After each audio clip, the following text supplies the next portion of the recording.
And welcome back to Pokemon Team Creation Series. This one comes to us from Eric, who asked the question, what is the Pokemon team of Piccolo from Dragon Ball Z? Eric's also asked for pretty much all the Z fighters. I'll get to them eventually. But yeah, so what is the Pokemon team of Piccolo? And this turned out to actually be a little difficult to kind of pin down. Some of them were pretty obvious, but others took a little mental gymnastics to do.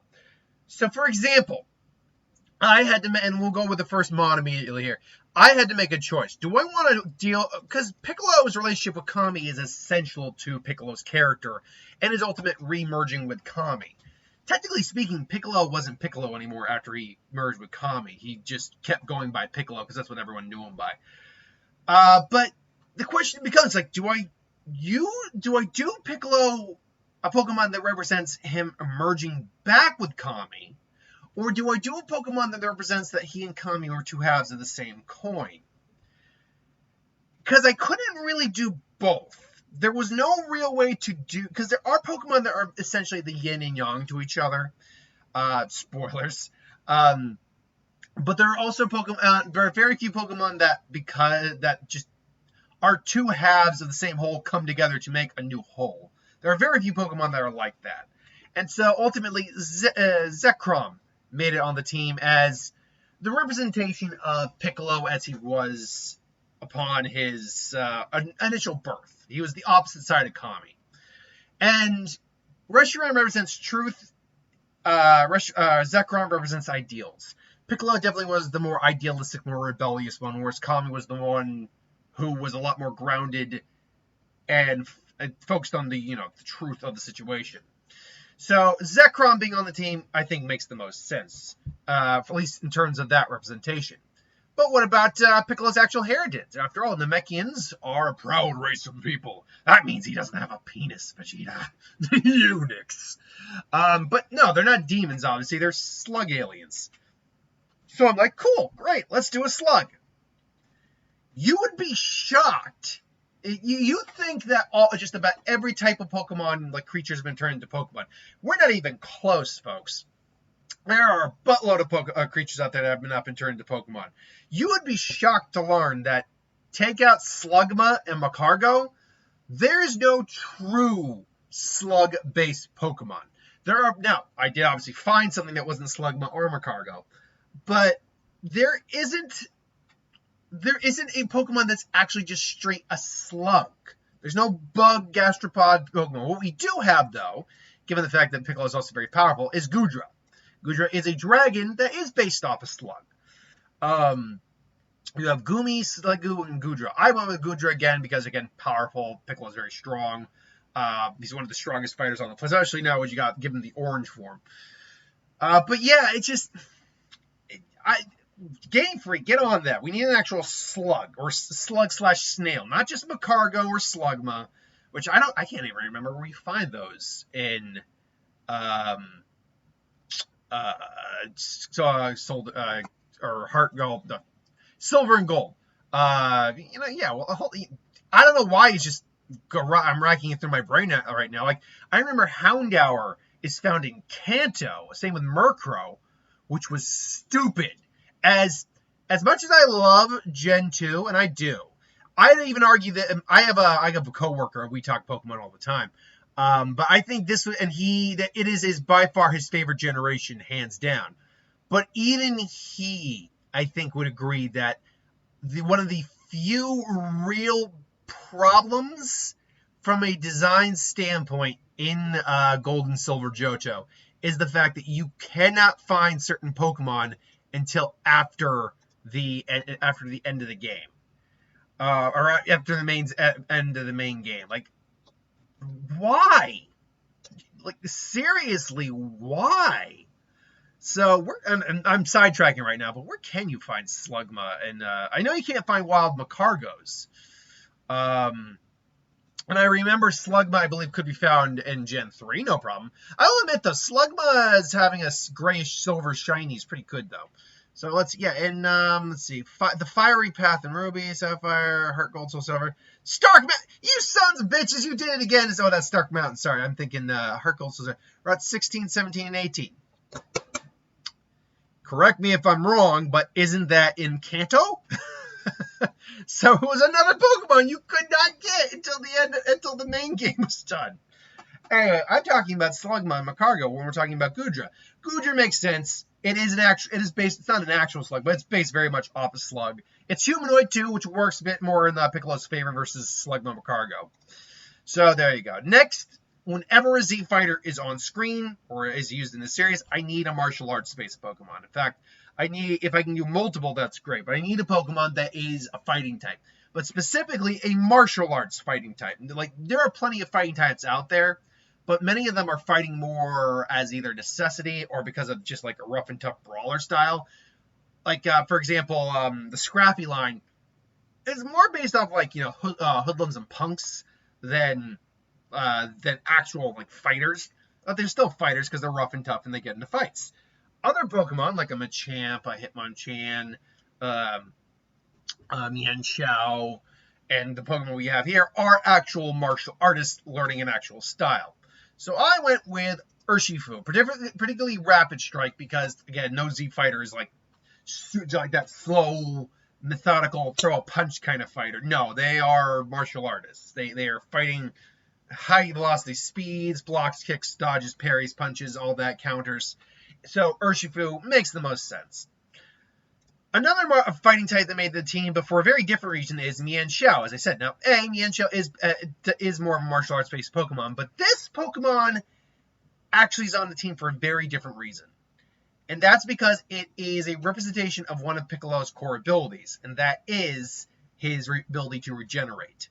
His ability to literally, as long as his head's not damaged, regenerate from any injury he has, more or less.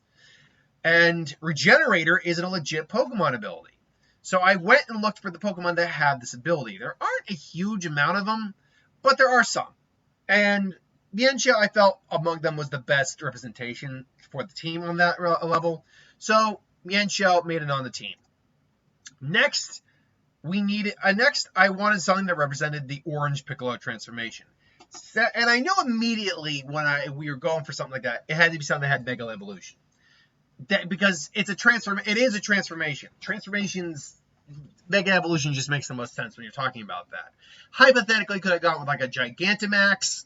Yeah, sure, I could have.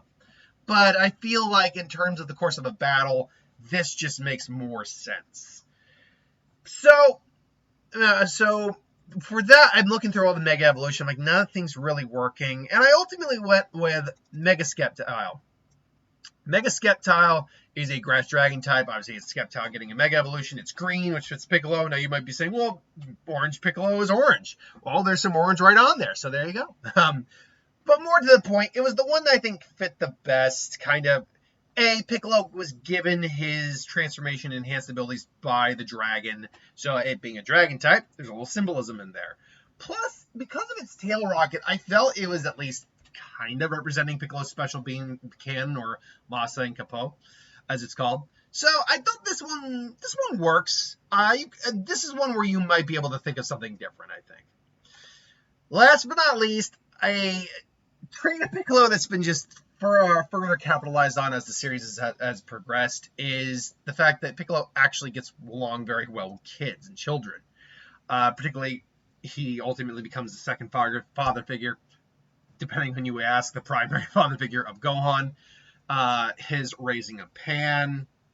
In fact, he's actually very good with Pan and enjoys raising her, or at least in Super he was. In the movie, he's a little bit more exasperated with Pan, but he's still very much a sensei to her, all that. So a Pokemon that was powerful but gentle and good with children. I go to my good old pal Drampa for this. Drampa, I think, fits this motif very well. It is known to really like kids and be very angry when they're in trouble. So I actually think this works out very well. And it's still pretty powerful Pokemon. Still got a base stat total over 500. So pretty sure it got a base stat total over 500. Anyway. So that I think rounds out Piccolo's team. You got the martial artist side, you got the things representing his heritage, and you got his little boost. Thanks, you got his representation with kids, and you got the boost he has with his orange transformation. I wish Shiny Skeptile was orange. That actually would make this perfect. But as always, how balanced is the team? Well, this team gets its teeth completely kicked in with fairy types. Fairy types and dragon types, technically, are going to run rampant over this team. Ice types as well, as a matter of fact. So basically, because the problem just is that not even a quarter, 2/3 of this team are dragons. Now, luckily, half of them are dual types, which is good. The unfortunate part is one of them is a grass dragon, which means it's times 4 weak to ice. But apart from that, yeah, very strong at fighting. So this team has a huge amount of difficulty with fairy types. So having some extra fighting, like either a poison type move, which I believe Mienshao can learn some poison type moves, like Poison Point. I know Gudra can learn Sludge Wave. So that would be useful. Dragon type, I mean, it's a double-edged sword with Dragon. Dragon is strong against Dragon, so they're both weak and strong against Dragon. Other than that, and Ice types. Geez, and most of these guys can learn some sort of Fire type move, so which is useful. At least I'm pretty sure they can. Zekrom should be able to. Or Drampa, one of the two. So, yeah, but other than that, I mean, well, is there any other weaknesses this team ultimately has? No, not actually. Those are your biggest weaknesses. Yeah, Zekrom's got an issue with ground types, technically thanks to its electric type, but it's a dragon type. It's going to be using things other than electricity against ground types. Fire types could be a mild problem with the grass typing on Skeptile, but again, being a dragon type at that point, it's going to have other abilities too, and other techniques along with it. Mienshao and Urshifu Single Strike or Rapid Strike can also compensate for that as well. So, I mean, is it a super balanced team? Hell no. And if you're going up against a pure fairy team, this team is probably going to lose and lose pretty hard. But even against, like, say, ice, there are methods around the ice type. Particularly, the fighting type is strong against ice. So there you go. The fighting type can come in and counteract the ice if it needs to, hopefully. But this is just my interpretation of the team. Remember, as always, I don't go for an actual balanced, like, competitive team. Like, I never create a move set for these guys. I just say what Pokemon best represents this character and what would be on this team. So this would be the team I would do for Piccolo. But this is just my opinion. What do you think? Would you have this team as his team, or would you do something completely different? Let me know in the comments below. But thanks for watching. I hope you enjoyed. Like, comment, share, subscribe, and I'll see you folks next time.